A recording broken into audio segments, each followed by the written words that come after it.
शैलजा जी, बहुत स्वागत है आपका। नमस्कार। जब मैं आपके बारे में पढ़ रही थी, एक फीमेल होके एक तो वैसे ही नेचुरल कनेक्शन बनता है, तो मैंने पढ़ा कि आप स्वर्गीय राजीव जी के वक्त पर भी थी और वो बहुत प्रभावित थे आपके कामकाज से और आपकी ऊर्जा को देख के। तो मेरा पहला सवाल आपसे ये होगा मैम कि वो दौर जो राजीव जी का था और अभी जिस दौर में कांग्रेस पार्टी है, बहुत ही ज़्यादा ग्राफ गिरता जा रहा है, तो क्योंकि आपने शुरू से देखा, तो क्या बड़े कारण आप देखती हैं मैम? कारण तो बहुत से हैं, सारे देश में राजनीति भी बहुत बदली है और वो भी जो दौर था इंदिरा जी के जाने के बाद 400 से ज़्यादा सीट आना अपने आप में एक बहुत ऐतिहासिक बात थी। राजीव जी एक नई ऊर्जा लेकर आए थे, नौजवान थे, पूरे देश का और दुनिया की नज़रें उन पर थी और उन्होंने बहुत सारे कार्य भी ऐसे किए। उसके बाद वक्त बदलता गया, स्थितियां बदलती गई और आज पूरे देश की राजनीति ने एक अलग किस्म का मोड़ ले लिया है। तो देश से कांग्रेस भी अलग नहीं है। आज के दिन जो आप चारों ओर देख रहे हैं एक माहौल, मैं समझती हूँ कि कांग्रेस भी कहीं ना कहीं उसकी विक्टिम हो गई है।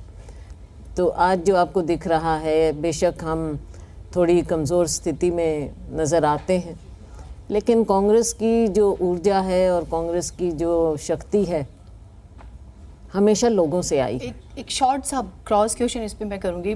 मैं जब इंदिरा जी के बारे में बहुत पढ़ रही थी तो मैंने एक चीज़ पढ़ी थी, उन्होंने कहा था एक इंटरव्यू में कि कांग्रेस को कोई नहीं हरा सकता, कांग्रेस को कांग्रेस के लोग ही हराते हैं, और चाहे वो किसी भी तरह से। और आज अगर हम किसी भी दल को देखें उसमें कांग्रेस के ही लोग ज़्यादातर हैं। तो क्या कांग्रेस आपसी गुटबाजी को झेलती है, चाहे वो सेंटर हो चाहे स्टेट हो? ये बड़ा कारण रहा। एक कारण तो है ही और ये एक सच्चाई भी है जो इंदिरा जी के समय में भी उन्होंने देखी और हम आज भी देख रहे हैं कि कांग्रेस पार्टी के अंदर बहुत सारे विरोधी आपस में स्वर हो जाते हैं कई लेवल्स पर। केंद्र में भी आप देख रहे हैं उसका एक नमूना जो हमारी सेंट्रल लीडरशिप के साथ, और राज्यों में भी है, हमेशा से रहा है। वैसे हमेशा से रहा है। इसके कारण ये है कि कांग्रेस पार्टी में हर तरह के लोग हैं और कांग्रेस एक रिप्रेजेंटेटिव पार्टी आप समझ लीजिए कि हर तरह की विचारधारा। कांग्रेस ही ऐसी पार्टी है जिसमें सोशलिस्ट भी रहे, जिसमें जो थोड़े कट्टर विचारों वाले भी रहे, तो हर तरह के लोग रहे हैं। इसमें समंदर है और जब ऐसा समंदर होगा तो अलग अलग तरह की लहरें तो उठेंगी। आने वाले समय में महिलाओं की भागीदारी कितनी हो सकती है, या महिलाओं को आगे करके, चूंकि इंदिरा जी के समय में डोमिनेट किया उस पार्टी ने, राजनीति पे एक छत्र राज किया, आने वाले समय में क्या महिलाओं की भागीदारी हम हरियाणा में बढ़ती हुई देखेंगे कांग्रेस में?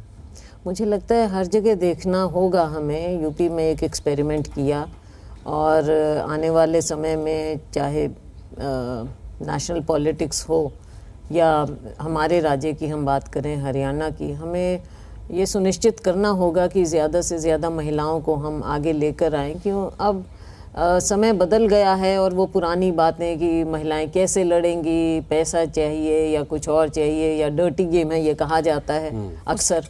लेकिन किसी भी ऑर्गेनाइजेशन में, आप भी एक संस्था में ही काम कर रही हैं, हर ऑर्गेनाइजेशन में चुनौतियाँ होती हैं। मेरा इसी से जुड़ा एक सवाल आपसे रहेगा। जो लोग कांग्रेस को बहुत करीब से देखते हैं, जो मैंने उनसे बात की, तो उन्होंने मुझे एक चीज़ बताई कि कांग्रेस कभी भी एक विषय को लेके नहीं चलती कि इस इलेक्शन में हमारा ये एजेंडा है। वो एक 10 साल का खाका तैयार करती है। और अभी वाली जो कांग्रेस है वो वुमेन्स पे काम कर रही है। तो मैं इसलिए आपसे सवाल पूछ रही हूँ, और ये माना गया कि जो यूपी में लड़की हूँ लड़ सकती हूँ कैंपेन है, वो उसका एक एग्जाम्पल था, वो एक टेस्ट किया गया। तो मेरा आपसे ये प्रश्न रहेगा, मैंने थोड़ा सा रेफरेंस इस वजह से दिया ताकि आप मुझे खुल के बताएं कि एक तो क्या शैलजा जी को हरियाणा में थोड़ा से काम करने में दिक्कत हो रही है? दूसरा पॉइंट ये होगा कि हम आने वाले समय में जो लड़की हूँ लड़ सकती हूँ वो हरियाणा में, हिमाचल में, बाकी जगहों पे देखेंगे, क्योंकि वो टेस्ट बेशक फेल हो गया यूपी में, लेकिन माना जा रहा है कि कांग्रेस उस पर आगे जाएगी। अभी मैं ये तो निश्चित तौर पर नहीं कह सकती कि हम 40% टिकट देंगे, क्योंकि ऐसा कुछ अभी CWC द्वारा पारित आज के दिन नहीं हुआ है। आने वाले समय में अगर हो गया, सब विचार करें इस पर, तो वो पार्टी पॉलिसी बन सकती है। लेकिन आज के दिन ये पार्टी पॉलिसी नहीं है। यूपी में ज़रूर ट्राई किया गया, लेकिन आने वाले समय में हमारा जो आपने खाका की बात की, इसमें महिलाओं की भी जगह है और युवाओं की भी। मुझे लगता है कि इन दो पर विशेष रूप से ध्यान देना पड़ेगा हमें। और एक और जो तीसरा पक्ष है जिसको शायद मीडिया में इतना नहीं, लेकिन जो बहुत बड़ा पक्ष है वो है एक जो हमारा गरीब तबका है, जो वंचित लोग हैं। उसमें आप चाहे एससी ले लीजिए, बीसी ले लीजिए या महिलाओं का कुछ हिस्सा ले लीजिए, कुछ भी जो एकदम वंचित है। और ये आप मानेंगे कि यूपीए इस समय में जो हमने एक बहुत बड़ी, आपने इकोनॉमिक पॉलिसीज़ की बात की, हमने बहुत ज़्यादा एक लीप फॉरवर्ड लिया था कि हमारे जो गरीबी रेखा से हमने रिकॉर्ड लोगों को ऊपर उठाया। लेकिन अब पिछले कुछ समय में ये भारतीय जनता पार्टी सरकार कुछ भी कहे, ये भी एक तथ्य की बात है कि फिर से रिकॉर्ड लोग गरीबी रेखा के नीचे चले गए।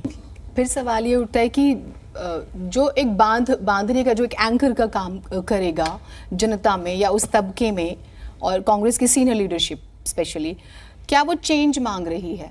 अगर मैं आपसे इसे डायरेक्टली पूछूं कि जो रिजल्ट्स नहीं आ पा रहे, लंबा समय हो गया, कई इलेक्शंस जीते, यूपी में तो जमानतें जब्त हो गई तकरीबन 397 कैंडिडेट्स की, और इतना बुरा कभी दौर नहीं रहा। तो मैं आपसे ये समझना चाहती हूँ कि क्या लीडरशिप में चेंज होना चाहिए, या इसे और साफ मैं पूछूं तो प्रियंका जी को जिम्मेदारी दे दी जाए और उसके बाद चीज़ें बेहतर हो जाएंगी? क्या देर हो रही है इसमें? देखिए, इतना मीडिया में ये टॉपिक आसान होते हैं पिन पॉइंट करना, लेकिन ऐसा नहीं होता। हमारी पार्टी, जैसा मैंने कहा कि पूरी जनाधार एक आंदोलन वाली पार्टी रही है, तो इसमें सबका अपना रोल है। और जो गांधी नेहरू परिवार है, इनका विशेष योगदान रहा है, इन्होंने कार्य किया। चुनाव हार जीत के अनेकों कारण होते हैं। एक तरफ सरासर झूठ बोली जाती है, और कांग्रेस पार्टी, आज तक हम मजाक करते हैं कि हमने झूठ बोलना सीखा नहीं, अब कैसे इस चीज़ को हम सीखें कि लोगों को झूठे सपने दिखा दें। और जो बातें हैं शायद पुरानी तरह की, क्योंकि सामने भी अब भारतीय जनता पार्टी जैसी पार्टी है, तो उसके सामने हमको अपना कैसा प्रारूप और कैसे हम लोगों को अट्रैक्ट करें, जैसा मैंने अभी कहा, महिलाएं हैं, युवा हैं, जो दूसरा हमारा गरीब वर्ग है, इन सब पर फोकस करते हुए आगे की रणनीति तैयार की जाए। अभी बीजेपी ने मैम अपना 42वां स्थापना दिवस मनाया, और इस दौरान बीजेपी के कई टॉप मोस्ट लीडर्स ने परिवारवाद का जिक्र किया, और परिवारवाद का नाम लेकर के बीजेपी के नेता हमेशा कांग्रेस का उदाहरण देते हैं। एक तो ऐसा क्यों है, एक इस पर आप जवाब दीजिएगा। और दूसरा मेरा इसके साथ एक प्रश्न ये रहेगा कि परिवारवाद को आप पॉजिटिव देखते हैं या नेगेटिव देखते हैं? क्योंकि कई लोग, कई एक्सपर्ट्स का ऐसा मानना होता है, कई बार जब हम चर्चा करते हैं, तो अगर कोई योग्य है तो उसे क्यों ना आगे बढ़ाया जाए, अगर कोई अयोग्य है तो उसे सिर्फ परिवार की लेगेसी देकर के आगे क्यों बढ़ाया जाए? ये दोनों प्रश्न। तो परिवारवाद आप नकारात्मक रूप में देखती हैं, सकारात्मक देखती हैं, और इस विषय पर क्या कहेंगे फिर आप? ऐसा नहीं है कि बीजेपी में परिवारवाद नहीं है, वहाँ भी है। आपने देखा कि अनेकों नेताओं के वंशज हैं, बेटा बेटी हैं जो राजनीति में आ रहे हैं। लेकिन अब कांग्रेस के बारे में उन्होंने 2-3 बातें पकड़ी हुई हैं और उसी को बार बार डालते हैं। मैं नहीं समझती कि इसमें इतना ज़्यादा कोई तंत्र है। हाँ, जो हमारे गांधी नेहरू परिवार के बारे में वो तकरीबन उन्हीं को ज़्यादा टारगेट करते हैं। लेकिन मैं ये कहना चाहूँगी कि ये परिवार शुरू से अब तक समर्पित रहा है देश के लिए, और इन्होंने डिलीवर किया है, और लोगों ने ही इन्हें बनाया, बार बार बनाया। और अब आने वाले समय में भी ये हमारी पार्टी का मामला है, हमारे नेता हैं वो, और कांग्रेस पार्टी ने इन्हें अपना नेता चुना है।